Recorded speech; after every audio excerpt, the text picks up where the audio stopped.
Kisah Nabi Yusuf alaihi salam. Yusuf dijebak oleh Zulaikha. Kisah ini diceritakan dalam Al-Quran pada surat Yusuf ayat 21 hingga 29. Ketika lama tinggal di rumah Al-Aziz, Yusuf tumbuh menjadi pribadi yang cerdas. Maka dari itu Al-Aziz memberinya tugas untuk mengurus keperluan rumah tangga. Yusuf dewasa sangatlah rupawan. Tubuhnya kekar dan wajahnya sangat tampan. Inilah yang membuat istri Al-Aziz diam-diam memperhatikan Yusuf dan mulai tertarik padanya. Orang kaya yang membeli Yusuf adalah seorang Perdana Menteri Mesir yang dijuluki Al-Aziz. Al-Aziz sendiri merupakan sebutan bagi kaum bangsawan di Mesir. Silakan masuk, wahai Al-Aziz. Wahai penjaga, ketahuilah bahwa mulai sekarang Yusuf ini akan tinggal di sini untuk membantu pekerjaanku. Baik, wahai Al-Aziz. Selamat datang, wahai Yusuf. Silakan masuk. Terima kasih. Wahai Yusuf, masuklah. Mulai saat ini engkau bagian dari kami. Terima kasih banyak, wahai Al-Aziz. Semoga kebaikanmu dibalas oleh Allah. Sementara itu, di kamar istri Al-Aziz, "Wahai pelayan, apakah suamiku telah datang?" "Benar, wahai ratuku, Al-Aziz telah datang bersama seorang anak muda tampan." Siapa ya? Saya juga baru pertama kali melihat anak muda itu." Zulaikha bergegas menemui suaminya di ruang tamu.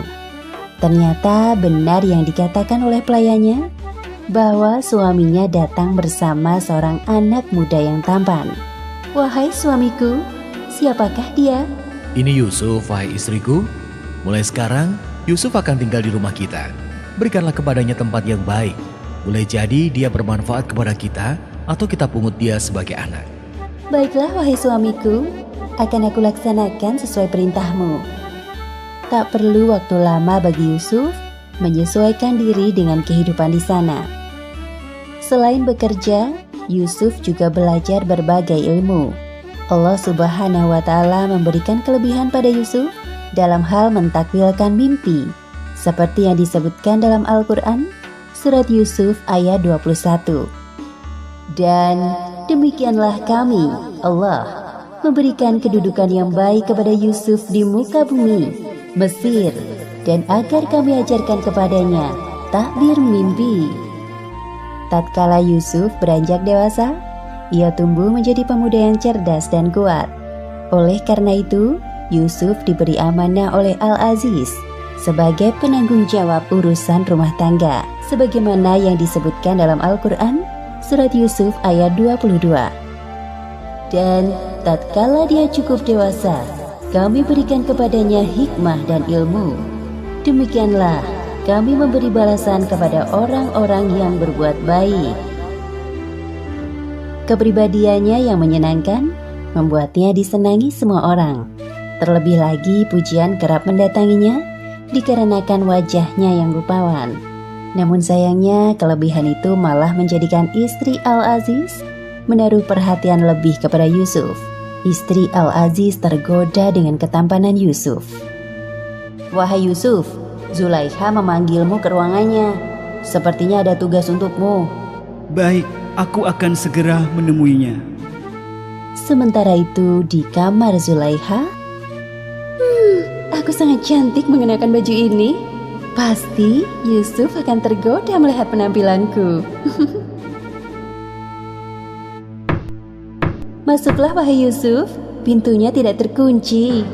Ada yang bisa aku bantu, wahai Zulaikha?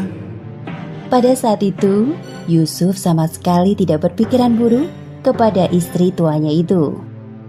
"Wahai Yusuf, kemarilah. Aku ingin minta pendapatmu tentang baju yang sedang aku kenakan ini. Apakah aku cocok memakainya atau tidak?" Astaghfirullahaladzim. Maaf sebelumnya. Apa yang sebenarnya engkau butuhkan sampai harus memanggilku ke sini? "Wahai Yusuf, apakah engkau tidak mendengar ucapanku barusan?" Aku berlindung kepada Allah. Sungguh Tuanku telah memperlakukan aku dengan baik. "Jadi, engkau pura-pura tidak mendengar perintahku?" Zulaikha terus menggoda Yusuf, namun keimanan Yusuf kepada Allah Subhanahu wa Ta'ala sangat kuat. Seperti yang disebutkan dalam Al-Quran, surat Yusuf ayat 24. Demikianlah agar kami memalingkan darinya kemungkaran dan kekejian. Sesungguhnya Yusuf itu termasuk hamba-hamba kami yang terpilih. Ada apa ini? Tolong jelaskan padaku. Apa yang sebenarnya terjadi, wahai istriku? Para pelayan yang mendengar suara ribut-ribut mulai berdatangan karena ingin tahu apa yang sebenarnya terjadi.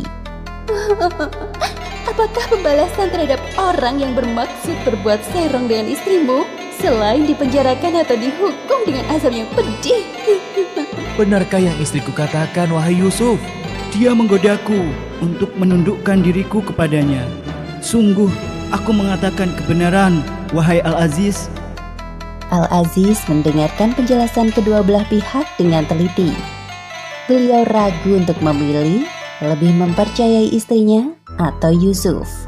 Aku belum bisa memutuskan siapa yang berkata benar dan siapa yang berkata dusta. Karena posisiku tidak berada di rumah sebelum ini, maka aku butuh penjelasan dari saksi di rumah ini. Wahai pelayan, katakan pendapatmu tentang masalah ini. Pelayan sebelumnya yang diutus Zulaikha untuk memanggil Yusuf memberikan kesaksiannya di hadapan semua orang. Wahai Al-Aziz, jika baju gamisnya koyak di muka, maka wanita itu benar dan Yusuf termasuk orang-orang yang dusta. Dan jika baju gamisnya koyak di belakang, maka wanita itulah yang dusta dan Yusuf termasuk orang-orang yang benar. Wahai Yusuf, coba aku lihat baju gamismu.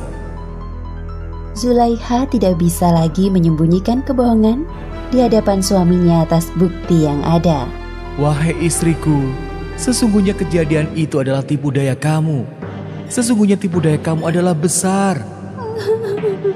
Maafkan aku, wahai suamiku. Aku hilaf. Wahai Yusuf, berpalinglah dari ini. Terima kasih banyak atas kebijakanmu, wahai Al-Aziz. Dan kamu, wahai istriku, mohon ampunlah atas dosamu itu, karena kamu sesungguhnya termasuk orang-orang yang berbuat salah. Demikianlah akhir kisah Yusuf dijebak oleh Zulaikha. Hikmah yang dapat kita ambil dari kisah ini diantaranya, pertama, hendaknya kita membekali diri dengan sifat ifah, yaitu menjaga diri dari perkara yang haram. Karena Allah Subhanahu wa Ta'ala mengawasi segala sesuatu yang kita lakukan di dunia ini. Kedua, kebohongan akan dikalahkan oleh kebenaran, karena sesungguhnya yang batil itu pasti lenyap. Dan ketiga, Allah Subhanahu wa Ta'ala selalu bersama orang-orang yang menjaga diri dari kebatilan. Wallahu a'lam bishawab.